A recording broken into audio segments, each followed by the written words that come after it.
ದಾವಣಗೆರೆಯಲ್ಲಿ ಸಂಸದ ಸಿದ್ದೇಶ್ವರ್ ಹಾಗೂ ರೆಬಲ್ಸ್ಗಳಾದ ರೇಣುಕಾಚಾರ್ಯ, ಎಸ್ ಎ ರವೀಂದ್ರನಾಥ್, ಕರುಣಾಕರ್ ರೆಡ್ಡಿಗೆ ಆಹ್ವಾನ ಹೋಗಿದ್ರೆ, ಈ ಕಡೆ ಚಿಕ್ಕಬಳ್ಳಾಪುರ ಕ್ಷೇತ್ರದಲ್ಲಿ ಡಾಕ್ಟರ್ ಕೆ ಸುಧಾಕರ್ ಹಾಗೂ ಎಸ್ ಆರ್ ವಿಶ್ವನಾಥ್ಗೆ ಆಹ್ವಾನ ಹೋಗಿದೆ. ಚಿತ್ರದುರ್ಗದಲ್ಲಿ ಗೋವಿಂದ ಕಾರಜೋಳ ಅವರನ್ನು ಕರೆಸ್ತಾ ಇದ್ದಾರೆ. ಜೊತೆಗೆ ಚಂದ್ರಪ್ಪ ಹಾಗೂ ಜನಾರ್ದನ್ ಸ್ವಾಮಿಗೂ ಕೂಡ ಆಹ್ವಾನ ಹೋಗಿದೆ.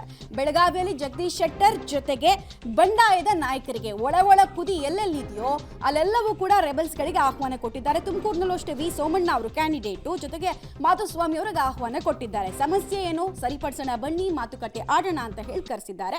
ಬೀದರ್ನಲ್ಲಿ ಭಗವಂತ ಕೂಬಾ ಹಾಗೂ ಪ್ರಭು ಚೌಹಾಣ್ ಟೀಮ್ಗೂ ಕೂಡ ಬುಲಾವ್ ಬಂದಿದೆ ಅನ್ನೋದು ಗೊತ್ತಾಗ್ತಾ ಇದೆ. ಈ 6 ಕ್ಷೇತ್ರಗಳು ಕ್ರಿಟಿಕಲ್ ಅಥವಾ ನಿರ್ಣಾಯಕ ಯಾಕೆ ಅಂದ್ರೆ, ಉಳಿದ ಕ್ಷೇತ್ರಗಳಲ್ಲಿ ಮೋದಿ ಅಲೆಯಿಂದ ಗೆದ್ಕೊಂಡ್ ಬಿಡ್ಬೋದು, ಆದ್ರೆ 6 ಕ್ಷೇತ್ರ ಇದೆಯಲ್ಲ, ಇಲ್ಲಿ ಅಭ್ಯರ್ಥಿಗಳು ಶ್ರಮ ಹಾಕ್ಲೇಬೇಕು, ಬೆವರು ಹರಿಸಲೇಬೇಕು. ಇಲ್ಲಿ ತಾವ್ ಏನ್ ಮಾಡ್ತೀವಿ, ಜೊತೆಗೆ ತಾವು ಹೇಗೆ ಎಲ್ಲರನ್ನು ಒಟ್ಟಾಗಿ ಕರ್ಕೊಂಡು ಹೋಗ್ತೀವಿ ಅನ್ನೋದನ್ನ ತೋರಿಸಲೇಬೇಕು. ನಮಗೆ ಗೊತ್ತಿದೆ, ಯಡಿಯೂರಪ್ಪ ಅವರು ಇತ್ತೀಚೆಗಷ್ಟೇ ಸಂಧಾನ ಸಭೆಯನ್ನ ಹಲವು ಸುತ್ತುಗಳಲ್ಲಿ ಮಾಡಿದ್ರು, ಒಂದು ಹಂತಕ್ಕೆ ತಂದು ಇಟ್ಟಿದ್ದಾರೆ. ಅದನ್ನ ಶಾಂತಿ ಶಾಂತಿ ಅಂತ ಹೇಳಿದ್ದಾರೆ. ಒಳಏಟು ಆತಂಕದಲ್ಲಿ ಆದ್ರೂ ಕೂಡ ಕೆಲವು ಜಿಲ್ಲೆಯ ಕ್ಯಾಂಡಿಡೇಟ್ಗಳು ಇದ್ದಾರೆ, ಅವ್ರಿಗೆ ಸಂಕಟ ಇದ್ದೇ ಇದೆ. ನಮ್ಮ ಪರವಾಗಿ ಕೆಲಸ ಮಾಡಲಿಲ್ಲ ಅಂದ್ರೆ, ನಮ್ಮ ಪರವಾಗಿ ಚುನಾವಣೆಯಲ್ಲಿ ಇವರೆಲ್ಲ ವರ್ಕೌಟ್ ಮಾಡಲಿಲ್ಲ ಅಂದ್ರೆ, ಅದನ್ನೇ ಹೇಳ್ತಾ ಇದ್ವಿ. ಈಗ ಜಗದೀಶ್ ಶೆಟ್ಟರ್ ಅವರ ವಿಚಾರಕ್ಕೂ ಸಂಬಂಧಪಟ್ಟಂತೆ ನಾವು ನೋಡ್ತಾ ಇದ್ವಿ. ಯಡಿಯೂರಪ್ಪ ಸಂಧಾನ ಸಭೆಯಿಂದ ಬಿಕ್ಕಟ್ಟು ತಾತ್ಕಾಲಿಕವಾಗಿ ಶಮನ ಆಗಿತ್ತು. ನಾನು ಆಗ್ಲೇ ಇದನ್ನ ಅಡ್ರೆಸ್ ಮಾಡ್ತಾ ಇದ್ದೆ. ಒಳಏಟು ಆತಂಕದಲ್ಲಿರುವಂತಹ ಜಗದೀಶ್ ಶೆಟ್ಟರ್ ಬೆಳಗಾವಿ ಭಾಗದಲ್ಲಿ ಗೆಲ್ಲಬೇಕು ಅಂದ್ರೆ ಇವ್ರ ಹೆಸರು ಅಥವಾ ಮೋದಿ ಅಲೆ ಮಾತ್ರ ಉಪಯೋಗ ಅಲ್ಲ. ಇಲ್ಲಿ ಲಿಂಗಾಯತ ಮತ ಜೊತೆಗೆ ಮರಾಠ ರಾಜಕಾರಣ ಎರಡರಲ್ಲೂ ಕೂಡ ಅವ್ರು ಗೆದ್ದು ಬೀಗ್ದಾಗ ಮಾತ್ರ ಅವ್ರಿಗೆ ಗೆಲುವು ಸಿಗುತ್ತೆ. ಯಡಿಯೂರಪ್ಪ ಒಂದು ಸುತ್ತಿನ ಸಂಧಾನ, ಮೇಲ್ನೋಟಕ್ಕೆ ಬಂಡಾಯ ಶಮನ ಅಂದ್ರೂ ಕೂಡ ಈಗಲೂ ಹೊಗೆ ಆಡ್ತಾ ಇದೆ. ಈಗಲೂ ಕೆಲವರೆಲ್ಲ ಹೆಸರು ತಗೊಳಕ್, ಅಭ್ಯರ್ಥಿ ಹೆಸರು ತಗೊಳಕ್ ಹಿಂದೂ ಮುಂದೆ ನೋಡ್ತಾ ಇದ್ದಾರೆ. ದಾವಣಗೆರೆಯಲ್ಲಿ ನೋಡೋಣ, ದಾವಣಗೆರೆಯಲ್ಲಿ ಇನ್ನೂ ಕೂಡ ಅಸಮಾಧಾನದ ಹೋಗಿ, ಆಮೇಲೆ ಇಲ್ಲಿ ವಿಪರೀತವಾಗಿ ಬಣ ರಾಜಕೀಯ ವಿಪರೀತಕ್ಕೆ ಹೋಗಿದೆ. ಗಾಯತ್ರಿ ಸಿದ್ದೇಶ್ವರ್ ಪರ ಪ್ರಚಾರ ಮಾಡಲ್ಲ ಅಂತ ಭಿನ್ನಮತಿಯರು ಬಿಗಿ ಪಟ್ಟನ್ನ ಹಿಡಿದಿದ್ದಾರೆ. ಹೆಸರು ತಗೊಳಕ್ಕೆ ರೆಡಿ ಇಲ್ಲ ಈ ಕ್ಷೇತ್ರದಲ್ಲಂತೂ. 25 ವರ್ಷದಿಂದ ಕಮಲಕೋಟೆ ಇದೆ ಅಲ್ಲಿ, ಆದ್ರೆ ಈ ಸಲ ಮಾತ್ರ ಕ್ಯಾಂಡಿಡೇಟ್ ಪರವಾಗಿ ನಾವು ಕೆಲಸ ಮಾಡಲ್ಲ ಅಂತ ಹಠ ಹಿಡಿತಾ ಇದ್ದಾರೆ. ಹೀಗಾಗಿ ಇಲ್ಲಿ ಸಾಮದ ಅಸ್ತ್ರವನ್ನ ಅಂದ್ರೆ ನೀವೆಲ್ಲ ಶಾಂತಿಯಿಂದ ಇರಿ, ನಿಮ್ ಮುಂದೆ ರಾಜಕೀಯ ಭವಿಷ್ಯ ಇದೆ ಅಂತ ಹೇಳೋದಕ್ಕೆ ಹೊರಟಿದ್ದಾರೆ.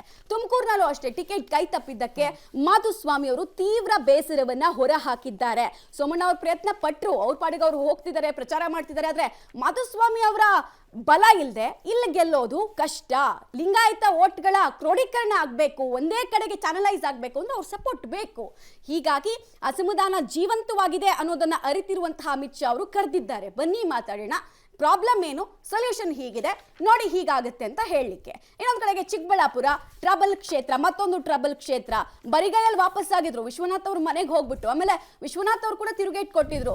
ಮಾಧ್ಯಮದವ್ರನ್ನ ಕರ್ಕೊಂಡು ಮನೆಗೆ ಬಂದ್ಬಿಟ್ರೆ ನಾನು ಒಪ್ಕೊಂಡ್ಬಿಡ್ಬೇಕಾ, ನನಗೊಂದು ಕಾಲ್ ಮಾಡಬೇಕಾಗಿತ್ತು, ಬರೀ ಮೆಸೇಜ್ ಮಾಡೋದಲ್ಲ ಅಂತ ಹೇಳಿದ್ರು. ಸೊ ಸುಧಾಕರ್ ಹಾಗೂ ವಿಶ್ವನಾಥ್ ನಡುವಿನ ಆಕ್ಚುಯಲ್ ಸಮಸ್ಯೆ ಏನು? ಕೇವಲ ಟಿಕೆಟ್ ಸಿಗ್ಲಿಲ್ಲ ಅನ್ನೋದಾ ಅಥವಾ ವೈಯಕ್ತಿಕ ಸಮಸ್ಯೆಗಳ?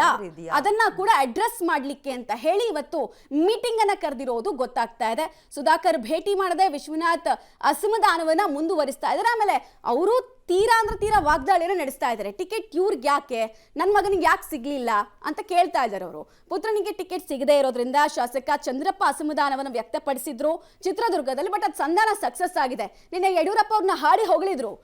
ಇನ್ಫ್ಯಾಕ್ಟ್ ಬಂಡಾಯ ಸ್ಪರ್ಧೆಯಿಂದ ನಾವು ಹಿಂದೆ ಸರಿತಾ ಇದೀವಿ, ಬಿಕಾಸ್ ವಿಜೇಂದ್ರ ಅವ್ರು ಮಾತು ಕೊಟ್ಟಿದ್ದಾರೆ ಅಂತೆಲ್ಲ ನಿನ್ನೆ ಸ್ಟೇಟ್ಮೆಂಟ್ ಅನ್ನು ಕೊಟ್ಟಿದ್ರು. ಸ್ಥಳೀಯ ಮಟ್ಟದಲ್ಲಿ ಇನ್ನೂ ಅಸಮಾಧಾನದ ಹೊಗೆ ಆದ್ರೂ ಚಿತ್ರದುರ್ಗದಲ್ಲಿ ಇದೆ. ಎಲ್ಲೋ ನೀವು ಬಾಗಲಕೋಟೆಯ ಕ್ಯಾಂಡಿಡೇಟ್ ಅನ್ನು ಇಲ್ಲಕ್ಕೆ ತಂದು ಯಾಕೆ ಹಾಕಿದ್ರಿ, ಮುಧೋಳದಲ್ಲಿ ಸೋತವ್ರನ್ನ ಇಲ್ಲಕ್ಕೆ ತಂದು ಯಾಕೆ ಹಾಕಿದ್ರಿ ಅನ್ನೋ ಸಣ್ಣ ಅಸಮಾಧಾನದ ಬೇಗುದಿ ಇನ್ನೂ ಜೀವಂತ ಇದೆ.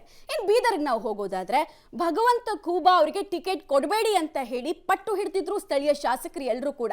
ಇಲ್ಲಿ ಎಷ್ಟೇ ಟ್ರೈ ಮಾಡ್ತಾ ಇದ್ರು ಕೂಡ ಆಯ್ತು ಒಟ್ಟಿಗೆ ಹೋಗ್ತೀವಿ ಅಂತ ಯಡಿಯೂರಪ್ಪ ಅವರ ಸೀನಿಯಾರಿಟಿಗೆ ಬೆಲೆ ಕೊಟ್ಟು ಮುಂದಾಗ್ತಾ ಇದ್ದಾರೆ. ಬಟ್ ಕೆಲಸ ಮಾಡ್ತಿಲ್ಲ, ನ್ಯೂಟ್ರಲ್ ಆಗಿದ್ದಾರೆ. ಇದು ಸಮಸ್ಯೆಯನ್ನ ತರುತ್ತೆ. ಬಿಕಾಸ್ ಇಲ್ಲಿ ನಾನು ಆಗ್ಲೇ ಹೇಳ್ದಾಗೆ ಮೋದಿ ಅಲೆ ಇದೆ ಅಂತ ಹೇಳ್ಬಿಟ್ಟು ವರ್ಕೌಟ್ ಆಗೋ ಕ್ಷೇತ್ರಗಳಲ್ಲ ಇದು. ಅಭ್ಯರ್ಥಿ ಬೆವರು ಹರಿಸಬೇಕು, ಅಭ್ಯರ್ಥಿ ಕಸರತ್ ಮಾಡ್ಬೇಕು, ಸ್ಟ್ರಾಟಜಿ ಮಾಡ್ಬೇಕು, ಒಟ್ಟಿಗೆ ಕರ್ಕೊಂಡು ಹೋಗ್ಬೇಕು, ಒಟ್ಟಿಗೆ ಕೆಲಸ ಮಾಡ್ಬೇಕು, ಆಗ ಮಾತ್ರ ಗೆಲುವು ಸಿಗುತ್ತೆ. ಕಾಸ್ಟ್ ಈಕ್ವೇಶನ್ ಜೊತೆಗೆ ಇಷ್ಟೆಲ್ಲ ವಿಚಾರಗಳನ್ನ ನೋಡಿದಾಗ ಮಾತ್ರ ರೈಟ್ ಮಾರ್ಕ್ ಸಿಗುತ್ತೆ ಇವರಿಗೆ. ಡೀಟೇಲ್ಸ್ ಕೊಡ್ತಾರೆ ಮಸೂದ್, ನೇರ ಸಂಪರ್ಕದಲ್ಲಿ ಜಾಯಿನ್ ಆಗ್ತಾ ಇದ್ದಾರೆ. ಮಸೂದ್, ಕ್ರಿಟಿಕಲ್ ಕ್ಷೇತ್ರಗಳಲ್ಲಿ ಇವತ್ತು ಸಭೆಯನ್ನ ಕರೆದಿದ್ದಾರೆ. ಸರಿ, ಸಭೆಯಲ್ಲಿ ಯಾವ ರೀತಿ ಮನವೊಲಿಸ್ತಾರೆ, ಅಥವಾ ಮನವೊಲಿಸೋದಕ್ಕಿಂತ ಹೆಚ್ಚಾಗಿ ನೀವು ಹೀಗೆ ಮಾಡಬೇಕು ಅಂತ ಹೆಡ್ ಮಾಸ್ಟರ್ ಸೂಚನೆಯನ್ನು ಕೊಡ್ತಾರಾ? ಹೆಡ್ ಮಾಸ್ಟರ್ ಮಾತಿಗೆ ಎಲ್ಲರೂ ತಲೆಬಾಗುವ ಹಂತದಲ್ಲಿ ಎಲ್ಲಾ ಕ್ಷೇತ್ರದಲ್ಲೂ ಕೂಡ ರೆಬಲ್ಸು ಇದ್ದಾರಾ ಅನ್ನೋದು ಪ್ರಶ್ನೆ. ಮಮತಾ, ಖಂಡಿತವಾಗಿಯೂ ಕೂಡ ಬಿಜೆಪಿ ಪಾಲಿಗೆ ಅಮಿತ್ ಶಾ ಅವರು ಅಂದರೆ ಒಂದು ರೀತಿಯಲ್ಲಿ ಹೆಡ್ ಮಾಸ್ಟರ್ ಥರನೇ. ಅವ್ರು ಯಾವಾಗಲೂ ಅಷ್ಟೇ ಸಭೆ ಮಾಡ್ತಾರೆ ಅಂದರೆ ಒಂದು ರೀತಿಯಲ್ಲಿ ಭಯದಿಂದ ಬಿಜೆಪಿ ರಾಜ್ಯ ನಾಯಕರು ಬಂದು ಪಾಲ್ಗೊಳ್ತಾರೆ. ಇವತ್ತು ಕೂಡ 6 ಕ್ಷೇತ್ರಗಳೇನು ಭಿನ್ನಮತ ಇದೆ, ಆ ಭಿನ್ನಮತ ಶಮನ ಮಾಡುವ ನಿಟ್ಟಿನಲ್ಲಿ ಅಮಿತ್ ಶಾ ಅವರು ಮಧ್ಯಪ್ರವೇಶ ಮಾಡ್ತಾ ಇದ್ದಾರೆ. ಈಗಾಗಲೇ ಆ ಪೈಕಿ ಬಹುತೇಕ ಕ್ಷೇತ್ರಗಳ ರೆಬಲ್ಸ್ ನಾಯಕರ ಜೊತೆ ಯಡಿಯೂರಪ್ಪನವರು ಕೂಡ ಮಾತನಾಡಿದ್ದಾರೆ, ವಿಜೇಂದ್ರ ಮಾತನಾಡಿದ್ದಾರೆ, ಆರ್ ಅಶೋಕ್ ಅವರು ಕೂಡ ಮಾತನಾಡಿದ್ದಾರೆ. ಬಹಳಷ್ಟು ಕ್ಷೇತ್ರಗಳಲ್ಲಿ ಬಂಡಾಯ ಮೇಲ್ನೋಟಕ್ಕೆ ತಾತ್ಕಾಲಿಕವಾಗಿ ಶಮನ ಆಗಿದೆ, ಆದರೆ ಒಳಬೇಗಿದು ಹಾಗೆ ಮುಂದುವರೆದಿದೆ. ಹಾಗಾಗಿ ಆ ಕ್ಷೇತ್ರಗಳಲ್ಲಿ ಒಳ ಏಟು ಸಾಧ್ಯತೆ ಸಂಭಾವ್ಯ ಇದೆ ಅನ್ನುವಂಥ ಆತಂಕದಲ್ಲಿ ಯಡಿಯೂರಪ್ಪನವರು ಇದ್ದಾರೆ. ಆ ಭಾಗವಾಗಿ ಇವತ್ತು ಅಮಿತ್ ಶಾ ಅವರು ಕೂಡ ಆ 6 ಕ್ಷೇತ್ರಗಳ ರೆಬೆಲ್ಸ್ ನಾಯಕರ ಜೊತೆಗೆ ಆ ಜಿಲ್ಲಾವಾರು ಯಾರು ಕೋರ್ ಕಮಿಟಿ ಪ್ರಮುಖ ನಾಯಕರಿದ್ದಾರೆ ಅವ್ರ ಜೊತೆ ಸಭೆ ಸಮಾಲೋಚನೆ ಮಾಡ್ತಾ ಇದ್ದಾರೆ. ಸಂಜೆ 3:50ಕ್ಕೆ ಸಭೆ ಆರಂಭ ಆಗುತ್ತೆ ಖಾಸಗಿ ಹೋಟೆಲ್ನಲ್ಲಿ ಬೆಂಗಳೂರಿನಲ್ಲಿ.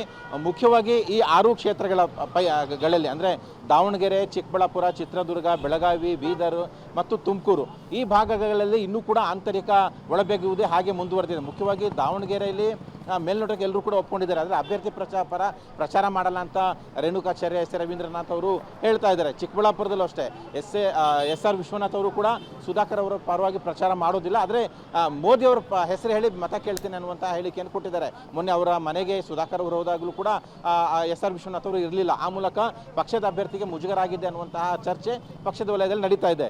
ತುಮಕೂರಿನಲ್ಲೂ ಕೂಡ ಮಾಧುಸ್ವಾಮಿ ಅವರು ಬಂಡಾಯ ಶಮನ ಆಗಿದೆ, ಕಾಂಗ್ರೆಸ್ಗೆ ಹೋಗಲ್ಲ, ಪಕ್ಷದಲ್ಲೇ ಇರ್ತೀನಿ ಅಂತ ಒಪ್ಕೊಂಡಿದ್ದಾರೆ ಯಡಿಯೂರಪ್ಪನವರ ಸಂಧಾನ ನಂತರ. ಆದರೆ ಅಭ್ಯರ್ಥಿ ಸೋಮಣ್ಣ ಪರ ಪ್ರಚಾರ ಮಾಡಲ್ಲ ಅಂತಿದ್ದಾರೆ.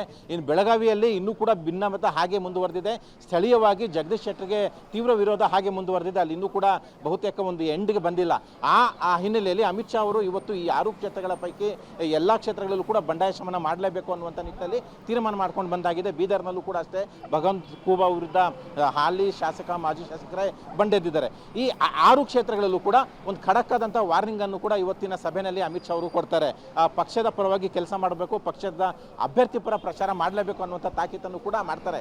ಅಮಿತ್ ಶಾ ಅವರೇ ಖುದ್ದಾಗಿ ಬಂದು ಹೇಳ್ತಾ ಇರೋ ಹಿನ್ನೆಲೆಯಲ್ಲಿ ಬಹುತೇಕ ಬಂಡಾಯ ಎಂಡ್ ಆಗುತ್ತೆ ಅನ್ನುವಂತಹ ಲೆಕ್ಕಾಚಾರಗಳು ಕೂಡ ಬಿಜೆಪಿ ವಲಯದಲ್ಲಿ ನಡೀತಾ ಇದ್ದಾವೆ. ಮಮತಾ, ಮಸೂದ್, ಇದ್ರ ಜೊತೆಗೆ ಈಗ ಕೇವಲ ನೀವು ಬಂಡಾಯವನ್ನ ನಿಲ್ಲಿಸಿ ಬಂಡಾಯದ ಬಾವುಟ ಮರ್ಚಿ ಅಂತ ಹೇಳೋದಕ್ಕಿಂತ ಹೆಚ್ಚಾಗಿ ಈ ಕ್ಷೇತ್ರದಲ್ಲಿ ನೀವು ಇಷ್ಟು ಲೀಡ್ ಕೊಡಿಸ್ಬೇಕು, ಆಗ ಮಾತ್ರ ನಿಮ್ಮ ರಾಜಕೀಯ ಭವಿಷ್ಯ ಉಜ್ವಲವಾಗಿರುತ್ತೆ ಅನ್ನೋ ಎಚ್ಚರಿಕೆಯ ಧ್ವನಿಯಲ್ಲಿ ಕೂಡ ಮಾತಾಡ್ತಾರಾ ಇವತ್ತು ಅಮಿತ್ ಶಾ?